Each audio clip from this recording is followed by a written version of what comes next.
Shalom frères et sœurs, laisse que la faveur de notre Seigneur soit avec vous. Soyez tous bénis dans le nom de Jésus-Christ. C'est le prophète Eli Francis Toumba qui est avec vous. Laisse que la faveur de notre Seigneur soit avec vous. Abonnez-vous massivement dans notre chaîne et laisse que la main de notre Seigneur soit avec vous. Soyez tous bénis. Shalom frères et sœurs, laisse que la faveur de notre Seigneur Jésus-Christ soit avec vous. C'est le prophète Eli Francis Toumba qui est avec vous. Laisse que la main de notre Seigneur vous fasse du bien. Je veux d'abord que nous puissions prier avant que nous puissions commencer à exploiter notre thème. Éternel mon Dieu, nous disons merci Seigneur mon Dieu pour ta présence et ta faveur dans nos vies. Seigneur, laisse que ton feu agisse dans nos vies et que ton sang nous couvre. Laisse que la main de Dieu soit dans la vie de toutes les personnes qui vont entendre cette vidéo et que la main de Dieu leur touche et qu'ils vivent la main de Dieu dans le nom de Jésus. Amen. Aujourd'hui, frères et sœurs, nous parlons sur notre thème, c'est la nouvelle naissance. La nouvelle naissance. Où on nous explique, ou bien nous comprenons que la nouvelle naissance en Christ veut dire n'est pas seulement vivre une vie chrétienne pour vivre une vie chrétienne heureuse, pour vivre une vie chrétienne prospère.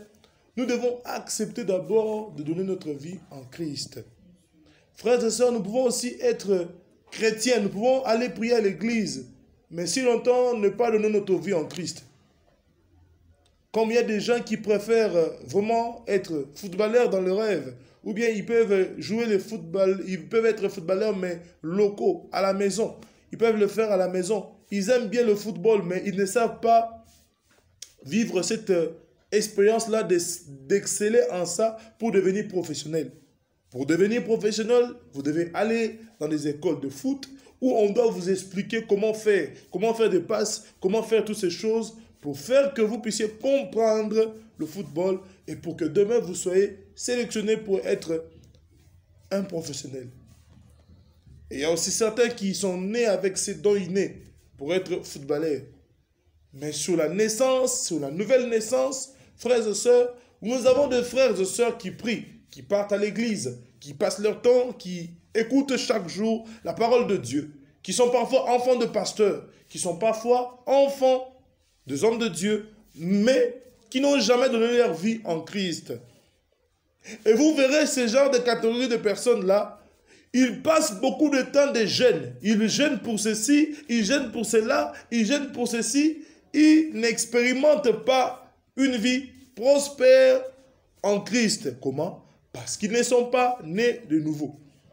Frères et sœurs, je vais seulement te dire, pour naître de nouveau, nous devons d'abord accepter de donner notre vie en Christ, de passer de la vie à la mort. Frères et sœurs, je vais seulement te dire, celui qui est passé de la vie à la mort, celui qui a accepté Jésus-Christ, il a quitté du jugement pour être sauvé. Mais celui qui n'accepte pas Christ, celui qui ne veut pas naître de nouveau, celui-là est déjà jugé. Frères et sœurs, je veux seulement te dire que la nouvelle naissance dans nos vies, c'est la seule moyen pour vivre une vie chrétienne heureuse. Comment nous pouvons vivre une vie chrétienne qui est remplie d'espoir, remplie de tout ce que Dieu peut faire dans nos vies? Dieu peut le faire seulement si nous donnons notre vie en Christ. Comment le faire, frères et sœurs? Aujourd'hui, nous parlons sur Jean 3, 16. Jean 3, 16. Demandons à notre frère Kevin de lire pour nous. Jean 3, 16. Jean 3, 16. Je lis au nom de Jésus. Amen. Car Dieu a tant aimé le monde qu'il a donné son Fils unique, afin que quiconque croit en lui ne périsse point, mais qu'il ait la vie éternelle. Amen. Amen. Frères et sœurs, je vais seulement te dire, si nous croyons en Christ, nous avons déjà gagné. Nous avons déjà gagné notre part pour le ciel. Maintenant, pour vivre une vie chrétienne heureuse, pour expérimenter le miracle, pour expérimenter les choses que Dieu attend de toi, nous devons passer à la nouvelle naissance. Nous devons passer à accepter d'abord de donner nos vies en Christ. Frères et sœurs, c'est impossible que tu t'appelles homme de Dieu ou enfant de Dieu ou serviteur de Dieu si longtemps que tu n'es pas né de nouveau. Frères et sœurs, je ne peux jamais dire à mon père qu'il est mon père si seulement je ne sais pas d'où je suis sorti. Je peux accepter que mon père est mon père si seulement je sais que mon père et ma mère ont fait que je vienne au monde. Et de même avec la nouvelle naissance. La nouvelle naissance, d'abord nous devons passer. Nous devons passer de la vie à la mort. Nous devons passer du jugement à la vie. Pourquoi? Celui qui croit en Christ est passé du jugement à la vie éternelle. Frères et sœurs, pourquoi? Parce que quand nous donnons notre vie en Christ, nous sommes sauvés. Comment vivre une vie chrétienne heureuse? Nous devons accepter de donner notre vie en Christ. Nous avons des frères et sœurs qui passent beaucoup de temps à l'église, qui sont serviteurs, bien qui servent Dieu parfois.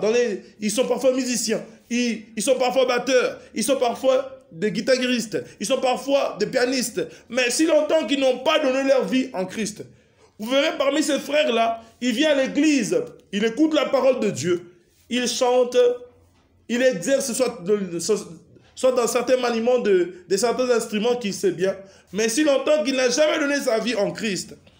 Frères et sœurs, vous verrez parmi ces personnes, ils sont des gens qui voient les choses, ils voient le miracle, mais ils n'expérimentent pas le miracle. Frères et sœurs, pour vivre le miracle, pour être sauvés dans nos vies, nous devons accepter de donner nos fardeaux en Christ. Nous devons accepter que Jésus-Christ devienne notre Seigneur et notre Sauveur. Frères et sœurs, c'est impossible que tu te dises homme de Dieu ou serviteur de Dieu si longtemps que tu n'as pas donné ta vie en Christ. Je me souviens encore du jour où j'ai accepté Jésus-Christ dans ma vie. C'était un jour où je n'oublierai jamais ça. J'étais allé à l'église, et quand je suis allé à l'église, je me suis souvenu, c'était une campagne où on avait invité beaucoup de gens. Il y avait une femme qui avait prié pour moi. Cette femme, c'était la femme de notre défunt, Mouzé Adinaba, cette maman aussi qui nous a laissés. Et si longtemps que cette femme passait dans ma vie, à chaque fois qu'elle passait tout près de moi, j'ai tombé à chaque fois. La première fois, j'ai tombé. La deuxième fois, j'ai tombé. En moi, je me disais, mais est-ce que cette femme n'a pas touché au fétichisme? Elle n'a pas de certaines prises pour faire tomber les gens. Je l'avais jugée parce que je voyais que c'était anormal. Mais jusqu'à ce que je suis passé tout près d'elle, j'ai dit, c'est homme de Dieu, je veux que vous puissiez prier pour moi et que votre Dieu soit aussi mon Dieu. Et cette femme m'a regardé, il m'a touché dans les deux mains, il a dit, à partir d'aujourd'hui, je viens te faire entrer, je te fais entrer dans la grande porte. Il a prié pour moi, j'ai reçu Jésus-Christ dans ma vie, mais pendant qu'il priait pour moi, j'étais tombé encore une troisième fois. Tu te diras, mais homme de Dieu, qu'est-ce qui s'est passé ce jour-là? Tu tombais, tu avais un problème d'une maladie qui te faisait que tu tombes. Non, c'était parce que je ne savais pas, je sentais une forte onction dans cette servante de Dieu. Pendant qu'elle me touchait, je sentais de courants de feu qui entraient dans ma vie. Pendant qu'elle parlait, je sentais le feu qui sortait de sa bouche. Je ne savais pas supporter ça. Et ça faisait qu'à chaque fois, quand elle priait pour moi, je tombais. Je suis tombé à 3 à 4 reprises. Et pendant que je suis tombé la première fois, je l'avais jugé. La deuxième fois, je l'avais jugé. Le troisième fois, c'est quand j'ai accepté de venir vers lui. Je dis, homme de Dieu, priez pour moi, pour que votre Dieu soit aussi mon Dieu. Elle a prié pour moi. Et quand elle a fini la prière, elle a prié encore pour moi, pour que mon ministère soit élevé. Et quand elle a fini de prier pour moi, j'ai expérimenté la main de Dieu ce jour-là. Je suis rentré à la maison. Ce jour-là, je n'oublie pas. C'est le seul jour où je n'ai même pas rêvé de cauchemars. Je n'ai pas fait de mauvais cauchemars. Ce jour-là, je n'ai pas fait je n'étais pas attaqué par les sorciers de ma famille. Chaque fois quand je dormais, des fois, j'avais mal au cou, mal à la tête, mal aux hanches. J'avais mal un peu partout. Mais ce jour-là, quand je suis rentré, j'ai dormi comme un petit bébé. J'ai dormi dans la paix. Et quand je me suis réveillé le matin, j'ai dit, Seigneur, je veux encore prier. Et je vais seulement te dire une chose. À chaque fois que j'ai resté comme ça sans rien faire, j'avais tout le temps envie de prier. J'avais tout le temps envie de lire la parole de Dieu. J'avais tout le temps envie d'être dans sa présence. J'avais tout le temps envie de m'approcher, d'entendre, d'écouter ce que l'Esprit me dirait. Et jusqu'à ce que on est encore allé avec des hommes de Dieu, on est allé encore dans on est allé dans les montagnes de Manguingue, ceux qui sont de Congo, connaissent bien le montagne de Manguingue. Ce montagne-là, c'est là où tout homme de Dieu ou tout serviteur vient prier pour chercher pour son cas. Et je suis allé avec certains hommes de Dieu. Mais ces hommes de Dieu-là avaient prié tellement, ce jour-là, j'avais vu des choses étranges. Quand ils priaient, je voyais des choses étranges, je voyais le feu dans mon corps. Je sentais qu'en moi, il y avait quelque chose qui avait changé. Je sentais en moi comme s'il y avait quelque chose que j'avais reçu. J'avais reçu une onction, une puissance qui avait changé ma vie. Ce jour-là, j'avais senti une paix que le monde ne pouvait pas me donner. J'avais senti une main qui m'avait mis en sécurité. J'avais senti en moi une onction qui me faisait du bien ce jour-là. Et puis quand je suis rentré à la maison, ce jour-là, je me souviens encore, tout le monde à la maison criait, disait, mais qu'est-ce qui se passe? Tu es devenu frère. Les gens commençaient à rire, certains riaient, certains disaient, oh oui, vraiment c'est une bonne chose. Mais pendant que je priais, pendant que je continuais à prier, je ne dis pas la vie chrétienne c'est toujours en rose, mais je te dis, il y a de hauts et de bas quand nous cherchons Dieu. Quand nous cherchons Dieu, il y a des temps aussi où nous perdons parfois la foi parce que les choses que tu attends, tu ne vois pas. Mais quand tu t'attaches toi à Dieu, ta foi est toujours renouvelée. Tu es toujours renouvelé et toujours restauré. Et chaque fois, je plairais, je priais, je demandais à Dieu. Je voulais vivre la main de Dieu. Je voulais vivre cette onction que cette dame avait priée l'autre fois. Et je priais, je priais, je priais, je priais. Je priais sans cesse. Je priais, je dormais peu. Je priais beaucoup. Et tellement que je priais beaucoup, un autre jour, dans mes yeux, pendant que je priais, j'ai vu une main qui m'avait touché. Et cette main m'avait touché, je sentais le feu passer de la tête jusqu'aux pieds. J'étais comme si j'étais rayonné d'un feu ardent. Et un autre jour, j'étais invité par des hommes de Dieu, par le prophète Elpha et le prophète Franck et le pasteur Elpha, où ils m'ont invité quelque part où on devait aller prier dans une église, on devait aller parler de Dieu. Tout le monde ce jour-là, on avait parlé de la foi. Je n'ai jamais oublié ce jour-là, où il y avait beaucoup d'hommes de Dieu, beaucoup d'hommes de Dieu, il y avait beaucoup d'intervenants qui prêchaient parfois plus bien que moi. Et je suis passé le tout dernier. Et l'homme de Dieu, ou bien l'orateur principal, il dit, je ne connais pas qu'est-ce que Dieu va faire avec cet homme de Dieu, mais je vous laisse le temps de l'écouter. Pendant que je suis arrivé, j'ai parlé peu, j'ai parlé de la part de Dieu, je parlais sur la foi, j'ai parlé sur la foi. Et puis à la fin, j'ai dit, maintenant je vais prier pour vous. Et quand je commençais à prier, mon frère, ma soeur, c'était une journée exceptionnelle. C'était une soirée où j'avais vu la main de Dieu. Je voyais un vent étonnant qui touchait les gens. Je voyais la main de Dieu toucher les gens. Les gens étaient guéris. Je vivais la main de Dieu dans la vie des sœurs, des frères, où moi-même ça me déplaçait. Je disais, Seigneur, qu'est-ce qui se passe? Le Saint-Esprit me dit, viens, ne crains rien, je suis avec toi. Je t'épaulerai dans tout ce que tu vas faire. À une seule condition, si tu me crains, je demeurerai avec toi. Mais si tu ne me crains pas, je te laisserai. Frères et sœurs, j'ai toujours été accroché à ce Dieu-là depuis ce jour. Je vais te dire une chose. Quand nous donnons notre vie en Christ, nous remarquons d'abord les changements. En quoi? Dans nos caractères. Parfois, dans le passé, j'avais parfois un problème à vouloir parler aux gens. J'avais des difficultés à me confier aux gens. J'avais des difficultés à dire pardon. J'avais des difficultés à avoir des amis. Soit quand j'ai fait une erreur, je dis pardon. Mais le jour que j'avais donné ma vie en Christ, le pardon était venu dans ma bouche. Le pardon était venu dans ma bouche. Et tout ce que j'ai manqué, Dieu m'avait donné cela. Pourquoi? Parce que j'avais accepté d'être brisé. Frères et sœurs, qu'on accepte d'être brisé par notre Seigneur Jésus-Christ, notre Seigneur nous fait passer d'abord dans le brisement. Quand nous donnons vie en Christ, notre Seigneur Jésus-Christ, il nous fait passer dans le brisement. Dans le brisement où, c'est dans le brisement que nous voyons que Dieu est en train de nous tailler comme il veut. Où nous voyons Dieu enlever le mensonge, c'est l'homme de Dieu. Où nous voyons Dieu en train d'enlever tout ce qui est faux en toi. Nous voyons Dieu en train d'enlever tout ce qui t'amène dans le péché rapidement. Et nous voyons Dieu en train d'enlever deux choses qui te retenaient quand tu étais encore dans le monde. Je veux te dire, la nouvelle naissance est semblable à un bébé qui vient de naître. Le bébé qui vient à peine de naître, pour qu'il grandisse, pour qu'il soit fort, il doit tout le temps manger les bonnes nourritures. Comment manger les bonnes nourritures? D'abord, premièrement, donner sa vie en Christ. Deuxièmement, chaque fois, de lire la parole de Dieu et de prier sans cesse. C'est ce qui fait que notre vie chrétienne émerge. C'est ce qui fait que nous puissions exceller dans notre vie en Christ. D'abord, dans cette intimité-là, de lire la parole et de prier sans cesse. Frères et sœurs, je vais seulement te dire, la nouvelle naissance n'est pas comme une personne qui veut devenir parfois, il veut devenir un basketteur, mais il a toujours aimé le basket.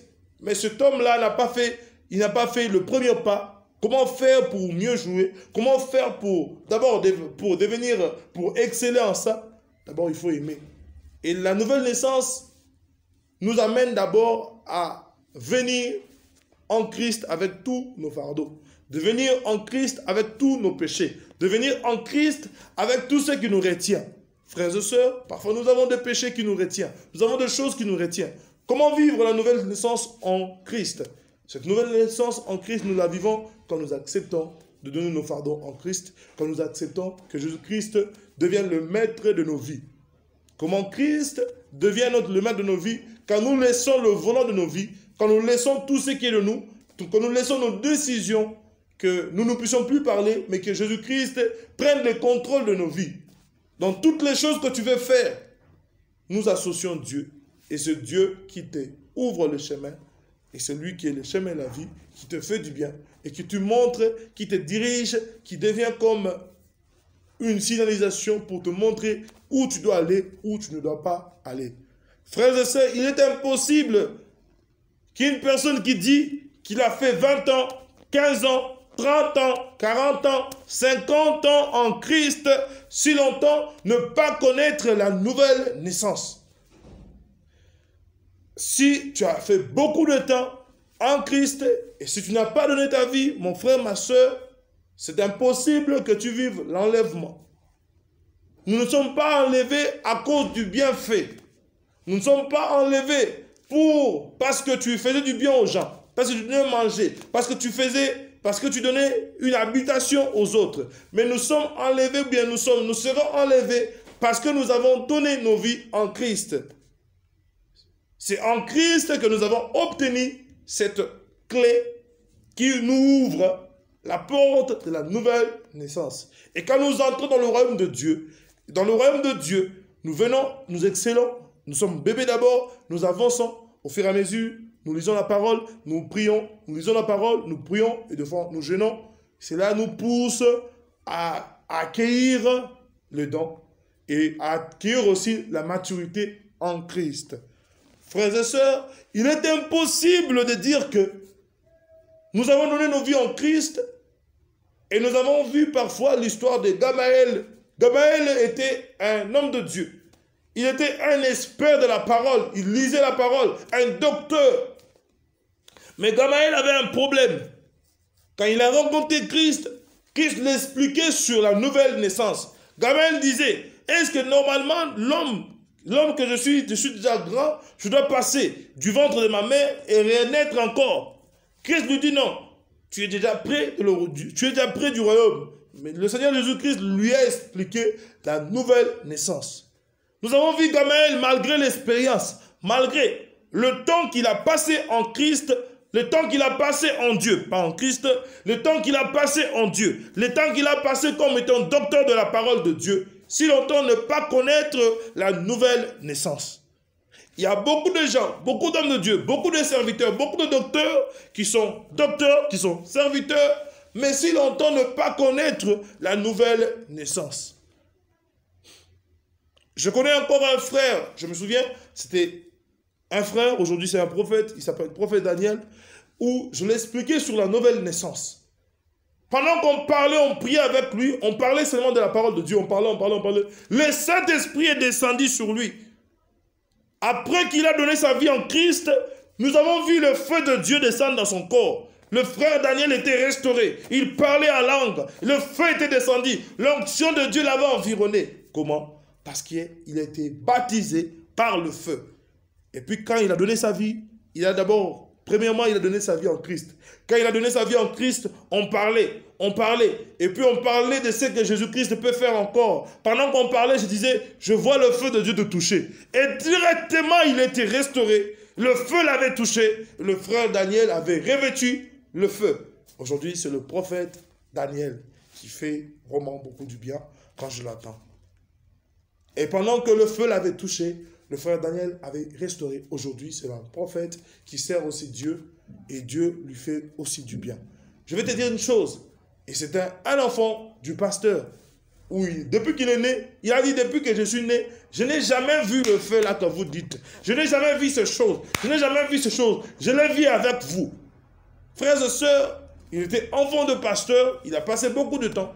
À l'âge, je me souviens, à cette époque, il pouvait avoir parfois 27 ans ou bien 28 ans. Mais à cette époque-là, le frère ne connaissait pas les choses de la nouvelle naissance. Pourquoi il ne connaissait pas? Ou parfois, parce qu'il n'était pas habitué, il partait à l'église, parfois il ne voulait pas. Ce n'était pas encore le temps pour lui de donner sa vie en Christ. Mais quand le temps était revenu pour lui, il a donné sa vie en Jésus-Christ à travers nous et il a reçu de notre Seigneur Jésus-Christ l'onction du Saint-Esprit. Le Saint-Esprit l'avait oint pour son service. Et aujourd'hui, il fait du bien à beaucoup de gens. Frères et sœurs, il était enfant du pasteur, mais il avait passé beaucoup de temps à l'église, mais il n'avait pas donné sa vie en Christ. Nous avons beaucoup de ce cas-là. Où nous voyons même Gamaël, après 30 ou 40 ans de service, il connaissait la parole, il lisait la parole, il était un docteur de la loi, un docteur de la parole de Dieu. Mais il ne connaissait pas sur la nouvelle naissance. Frères et sœurs, je vais seulement te dire une chose. Si nous ne connaissons pas les choses, si nous ne savons pas donner nos vies en Christ, si nous ne voulons pas passer de la mort à la vie en Christ, il est impossible, frères et sœurs, d'expérimenter les miracles que tu entends. Tu vas toujours entendre les gens te dire, j'ai vu la main de Dieu, Dieu m'a visité, Dieu m'a béni, Dieu m'a touché, j'ai senti le feu, j'ai vu l'onction, Dieu m'a restauré. Tu vas sentir, tu vas entendre ça chez les autres. Pourquoi? Parce que tu n'as pas voulu ouvrir ton cœur, tu n'as pas voulu parfois écouter ce que Dieu veut faire dans ta vie. Frères et sœurs, je vais seulement te dire, dans la nouvelle naissance, nous voyons que Christ est prêt à nous faire du bien, à une seule condition, que nous faisons le premier pas. Frères et sœurs, nous devons accepter de faire le premier pas. Et je vois encore Saul. Saul était aussi une personne qui connaissait la parole de Dieu. Et quand il tuait les hommes de Dieu, Saul était un homme que le docteur de la loi l'envoyait pour faire du mal aux prophètes ou bien aux serviteurs, aux apôtres. Saul avait tué beaucoup des apôtres. Mais le jour qu'il a rencontré Christ dans son chemin, Saul est passé de la mort à la vie. Et quand Saul a donné sa vie en Christ, c'est parmi des hommes de Dieu qui ont écrit beaucoup dans la brochure, ils ont beaucoup écrit. Saul est parmi de ceux qui ont eu beaucoup d'enfants, et lui-même qui a beaucoup écrit, et ses enfants. Pourquoi? Parce que sa naissance, malgré qu'il tuait les gens, malgré qu'il faisait tout ça, Dieu voulait faire avec Saul. Frères et sœurs, aujourd'hui, si tu entends cette parole, parfois Dieu veut aussi faire dans ta vie ce qu'il voulait, ce qu'il avait fait avec Saul, qui est devenu Paul. Dieu peut aussi faire dans ta vie.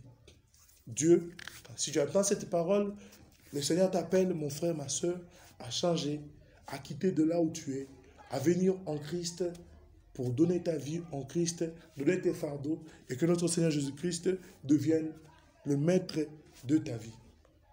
Frères et sœurs, il est impossible d'expérimenter les miracles, d'expérimenter les choses que Dieu veut faire dans ta vie, de l'expérimenter si longtemps tu n'as pas accepté de donner ta vie en Christ. Il est impossible d'expérimenter la faveur de Dieu, d'expérimenter le miracle, d'expérimenter la guérison, si longtemps que tu n'as pas donné ta vie en Christ. Il est impossible de vivre un ainsi dit de Dieu dans ta vie, si longtemps que tu ne vis pas en Christ. Il est impossible que tu sois sécurisé par Dieu si longtemps que tu n'as pas donné ta vie